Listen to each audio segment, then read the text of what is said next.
And that's why it's dangerous when you're taking traffic stops on the side of the highway or side of the roadway. People see the lights, right? So your brain looks at the lights and automatically their vehicle starts drifting towards the light. The science behind that, we've done some studies, independent studies. You were holding out on me. I was holding out on you. Yeah. So yeah, you're right. If there's a lot of flashing light, you think we've all driven by a traffic stop, and if the lights are going absolute crazy, it's nighttime.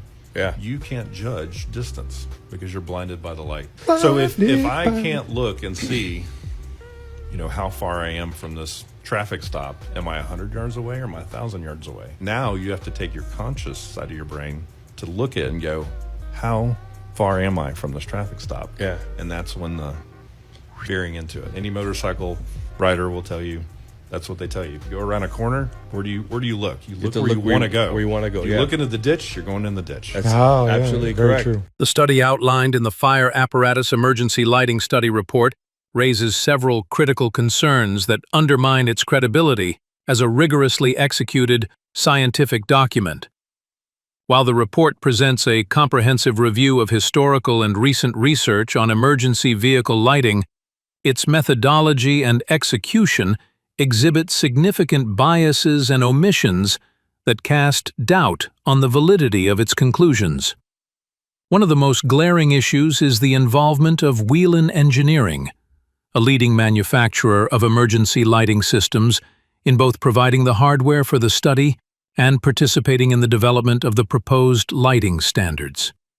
This creates a clear conflict of interest, as WHELEN stands to benefit commercially from the adoption of lighting configurations that align with its proprietary technology. The report acknowledges WHELEN's role, but dismisses the potential bias by stating that all manufacturers were invited to participate. However, the fact that only WHELEN provided equipment for the study skews the results in favor of its products, as the tested configurations were inherently limited to its technology. A properly designed study would have included multiple manufacturers to ensure a balanced comparison and mitigate vendor-specific biases. Additionally, the study's experimental design lacks critical controls and transparency.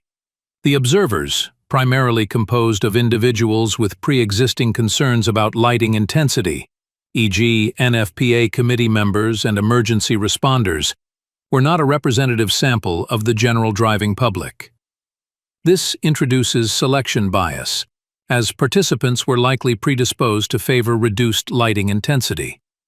The study also fails to account for real-world variables, such as weather conditions, road geometry, or driver fatigue, which significantly impact visibility and glare perception. The controlled environment of a parking lot at night does not replicate the dynamic and unpredictable conditions of actual emergency scenes. The statistical analysis, while presented in detail, is undermined by the small sample size, approximately 50 observers, and the subjective nature of the questionnaire responses. The reliance on self-reported ratings for visibility, navigation, ease, and glare, without objective measurements like eye tracking or reaction time data, introduces subjectivity. Furthermore, the study does not address potential confounding factors, such as the observer's familiarity with emergency lighting or their prior exposure to WHELEN's products.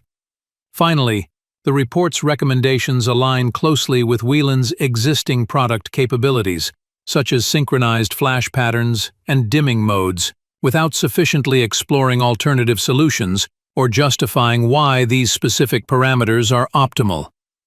The absence of independent validation or peer review further weakens the study's scientific rigor. In summary, while the report makes a valuable contribution to the discourse on emergency lighting safety, its reliance on a single manufacturer, non-representative observers, and a contrived experimental setup limits its applicability. For the study to be deemed scientifically robust, it should incorporate diverse lighting technologies, objective performance metrics, and a more representative sample of end users, all conducted under independent oversight.